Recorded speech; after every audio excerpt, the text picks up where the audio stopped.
Magandang umaga po sa lahat.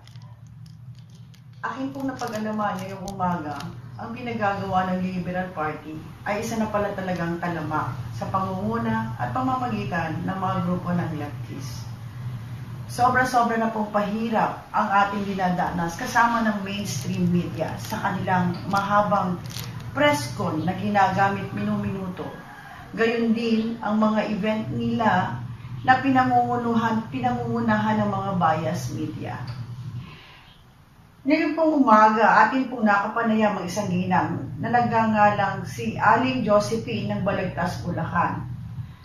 Sila po ay nakatira sa pabahay ng gobyerno. At sila din po ay ang mga taga-Balagtas, Bulacan na puro supporter ng Pangulo. Alam niyo po, nakakalungkot isipin dahil kahit po tayo ay pro Duterte, kahit po tayo ay pro gobyerno, tayo pa rin po ay nagagamit at nagpapagamit. Dahil di umano, ang mga taong ito ay pilit na pinasama sa rally ng Liberal Party sa pangunguna ni Renato Reyes. At higit po sa lahat, sa pangunguna ng isang nagngangalang Gloria Arellano na president ng Kadamay, na di umano'y naghihikayat sa kanila na sumama, at kung hindi sila sasama, babawian sila ng bahay. At utos daw po ito ni Robredo. Isipin nyo lamang po, kung maririnig nyo, sa loob ng 5 buwan, mayroon bang nagawa si Robredo? Wala. Bakit ngayon, ang isinisigaw ng mga tao ay ang pangako ni Robredo na ibibigay daw ang lupa at ang bahay sa darating na Pasko? Paanong biglaan na meron siyang ibibigay ni wala nga siyang proyekto, ni wala siyang plano sa kanyang proyekto na inahaharap sa ating lahat? Alam niyo mga kababayan, lalo ka na Aling Josephine, o lahat po kayo na nakatira sa lahat ng pabahay, gamitin niyo po ang isip ninyo. Once po na na-award na ang lupa o ang bahay na tinitirhan ninyo, hindi na po ito maaaring bawiin kahit hindi kayo magbayad ng 1 taon. Meron pong duration yan at meron pong lahat na papel yan. Huwag po kayo basta-bastang maniniwala at magpapagamit sa mga taong ito. Noong nakaraan po na US Embassy Rally, iyon po ay katotohanan din na narinig ko sa isang grupo po ng barangay namin dito na sinasabing ginamit din sila at lahat sila pinapunta ng manager ni Robredo sa NHA at pinangakuan na ipagagawa ang bahay nila, palalagyan sila ng electric bill, ng electric at saka ng water na nawasa, pagagawa ang kanilang gate, at paggagawa ang kanilang kalsada. Lahat po yan, natanggap nila ang pangakong yan. Napilitan silang pumunta. Alam niyo po mga kababayan, tanggalin na po natin ang katangahan para magamit tayo ng mga kalaban. Higit po sa mga taong ito. Alam niyo po nung panahon ng Marcos, meron po tayong mga kalaban na actually na nakapwesto sa pamamagitan po ng mga panahon ni Ninoy Aquino. At sila ay tinaguri ang Liberal Party, na ngayon na anak ni Ninoy Aquino ang nangunguna. Ang Nationalist Party po ay isa din po yan na grupo nila. Kung titingnan nyo po ang mga nasyonalista, sino po ba ang mga naririyan na sinasabi nila? Sila Renato Reyes pa rin. Kasama pa rin yan sila. Alam nyo po, yan ang mga pinagsamang lakas at pwersa ng panahon ni Ninoy Aquino para buwagin ang gobyerno ni Marcos. Sila po ay mga partido ng mga elitista. Sinabi rin po yan ni Victor doon po sa nila na video na nakita ko doon sa sandali lamang po at aking nakalimutan, Plaza Miranda bombing. Yan po ay napakalinaw. Sa panahon po natin, alam ko matatalino tayo pare-pareho. Kung minsan po natin ibinoto at sinuportahan ang ating Pangulo, ilang milyon tayo umaten nung sinasabi nating May 7, kararating ko lamang yon mula sa Dubai. Bakit po hindi natin kayang gawin ngayon? Hindi po sapat na ibinoto natin ng presidente at tayo'y umupo at mag-antay lamang sa kanyang mga gagawin. Hindi po. Ang ating obligasyon bilang mamamayan at ang ating obligasyon po bilang taong bayan na naniniwala at bumoto sa Pangulo ay dapat lumabang kasama niya. Hindi po niya kayang mag-isa ang lahat ng ito. Ako po ay nananawagan sa lahat ng grupo na nakasama ko noon na unang-unang rally namin ginawa sa Luneta. It was September 18. Kami po ay nanalangin, mapayapa ang aming event na natatapos. Napakaraming grupong sumama. Maraming supporter ng ating dating Pangulong Ferdinand Marcos at BBM. Gayon din mga supporter ng Pangulo.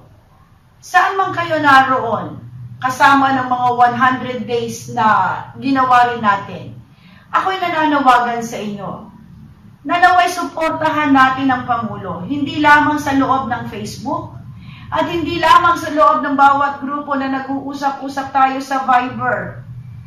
Hindi po tayo kailangan sa Viber at sa Facebook.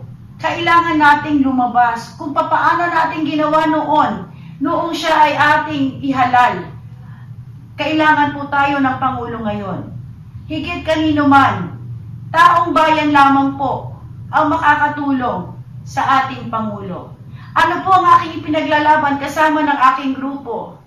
Kayo po ay kasama doon dahil ito ay bansa nyo rin. Kaya po, saan man at anuman ang nakita nyo na ako ay gumawa ng masama laban sa bansa, sabihin nyo lamang po sa akin. Dahil ako'y naniniwala hanggang sa oras na ito, ako po ay nakatayo at ipinaglalaban ang karapatan ng buong Pilipinas. Kasama po kayo. Naway, ang oras na ito ay maging panawagan sa lahat. Hindi lamang po ang issue dito ang buryal ng ating dating Pangulong Marcos, kundi po ang kabuuan ng lahat para sa ating Pangulo na ngayon ay binabato nila ultimong endo na panahon pa ni Cory Aquino at siya ang nagbigay ng batas na ito. Bakit ngayon lamang nila ibinibigay sa Pangulo at hindi sila makapag-antay sa loob ng 5 buwang pagkakaupo na nakapag-antay sila ng 30 years hanggang sa pagkakataon ni Benigno Aquino III na nakapwesto siya? Bakit ngayon? Bakit ngayon? Yan ang question. Bakit lahat ngayon ibinabato nila pati ang pabahay, pati ang kawalan ng trabaho? Nariyan na yan sa loob ng 30 taon. Na 6 na buwan na trabaho, magkakaroon ng taong bayan at mababakante ng 6 na buwan. Ano bang kalokohan meron tayo? Kayong mga estudyante, ano ang kinalaman nyo sa panahon ng martial law? Kaming lahat na buhay ng martial law. Handa kaming makinig sa inyo. Tapusin natin ang isang araw. On air tayo. Harap tayo sa isa't isa. Ibigay nyo sa amin ang inyong opinyon na tutunan nyo sa eskwelahan at sa libro ni Jovito Salonga, 1987. Gayon din, lahat kami na bahagi ng martial law kung paano kami nabuhay ng matiwasay bilang law-abiding citizen. Tapos na ang ipinaglalaban nyo na sinasabi nyong mga underground na nahirapan. Kasalanan nila yon dahil hindi sila marunong sumunod sa batas na dapat ay sinusunod. Gayon din, ang ipinaglalaban yung mga patay na inilalaban nyo sa patay na ang dating Pangulo. Ano ang silbi? Sabihin nyo sa akin, kayong mga liberal party na ginagamit nyo ang mga kabataan, ginagamit nyo ang pera ninyo para sa sarili nyong kapakanan. Maawa naman kayo sa mga anak nyo dahil nabuhay pa sila. Lahat ng kasalanan nyo, kasama silang magbabayad utang sa impyerno kung kayo ay naniniwalang may Diyos pa. Gayon din sa inyong mga kabataan. Hinahamon ko kayo, UP student, Lasal, at lahat ng mga Catholic at mga Catholic schools na tinuro sa inyo ng mga madre at kayong mga madre at pare. hinahamon ko kayong lahat. Sabihin niyo sa akin kailan at saan. Kaming lahat na nasa panahon ng martial law ay haharap sa inyo kasama ng mga matatandang nagmamahal sa ating Apolacay. Gayon din po sa inyo mga Duterte supporter. Tapos na po ang eleksyon.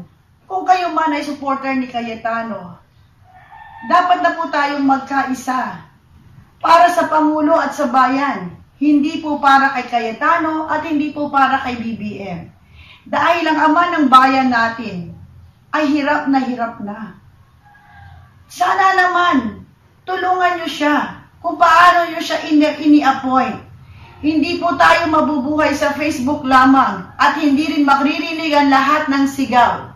Ito po ay isang panawagan, katulad po ng panawagan ni Mr. Rio, gayon din si John or si Nux. Ako po ay nananawagan sa inyo muli na magkaisa tayo. Let's unite everyone. Hindi ito pataasan at ng ere at hindi po ito pasikatan. Dahil naniniwala ako na kailangan nating tumayo at lumaban kasama ng ating Pangulo. Maraming salamat po. May God bless Philippines. At sa ating lahat, 70% of majority, I'm inviting you all. Let's join and let's show our full force once again. Salamat po.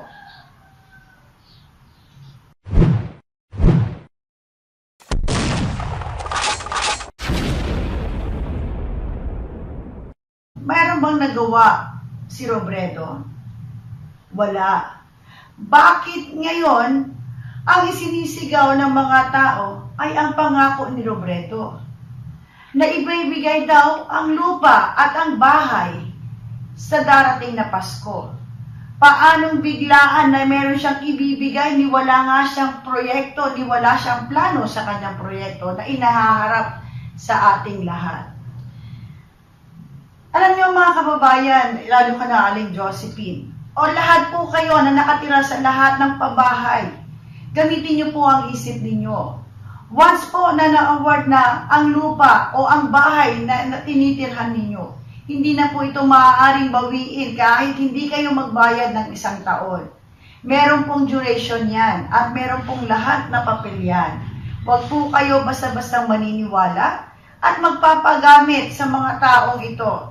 Noong nakaraan po na US Embassy Rally, iyon po ay katotohanan din na narinig ko sa isang grupo po ng barangay namin dito na sinasabing ginamit din sila at lahat sila pinapunta ng manager ni Robredo sa NHA at pinangakuan na ipagagawa ang bahay nila, palalagyan sila ng electric bill, ng electric at saka ng water na nawasa, pagagawa ang kanilang gate at pagagawa ang kanilang kalsada. Lahat po yan, natanggap nila ang pangakong yan. Napilitan silang pumunta. Alam niyo po mga kababayan, tanggalin na po natin ang katangahan para magamit tayo ng mga kalaban. Higit po sa mga taong ito. Alam niyo po, nung panahon ng Marcos,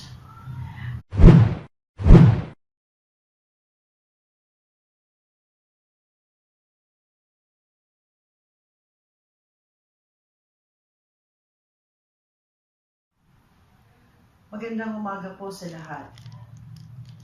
Akin pong napag-alaman ngayong umaga, ang pinagagawa ng Liberal Party ay isa na pala talagang talamak sa pangunguna at pamamagitan ng mga grupo ng leftist. Sobra-sobra na pong pahirap ang ating dinadanas kasama ng mainstream media sa kanilang mahabang press con na ginagamit minuminuto. Gayon din ang mga event nila na pinangungunahan ng mga bias media.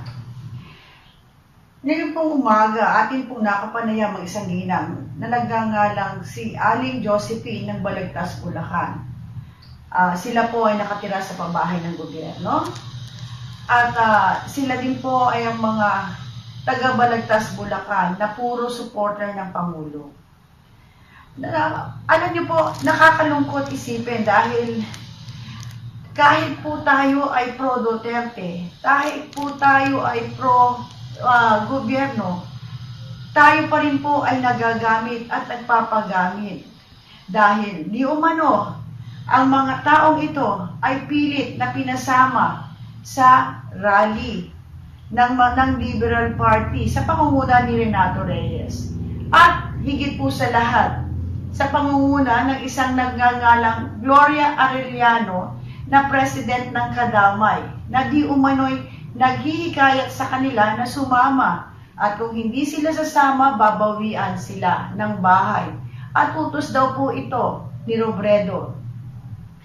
Isipin nyo mga lamang po, kung maririnig nyo, sa loob ng 5 buwan, nagbigay ng batas na ito. Bakit ngayon lamang nila ibinibigay sa Pangulo at hindi sila makapag-antay sa loob ng 5 buwang pagkakaupo na nakapag-antay sila ng 30 years hanggang sa pagkakataon ni Benigno Aquino III na nakapwesto siya? Bakit ngayon? Bakit ngayon? Yan ang question. Bakit lahat ngayon ibinabato nila, pati ang pabahay, pati ang kawalan ng trabaho? Nariyan na yan sa loob ng 30 taon. Na 6 na buwan na trabaho, magkakaroon ng taong bayan at mawawala, mababakante ng 6 na buwan. Ano bang kalokohan meron tayo? Kayong mga estudyante, ano ang kinalaman nyo sa panahon ng martial law? Kaming lahat na buhay ng martial law. Handa kaming makinig sa inyo. Tapusin natin ang isang araw. On air tayo. Harap tayo sa isa't isa. Ibigay nyo sa amin ang inyong opinyon na tutunan nyo sa eskwelahan at sa libro ni Jovito Salonga, 1987. Gayon din, lahat kami na bahagi ng martial law kung paano kami nabuhay ng matiwasay bilang law-abiding citizen.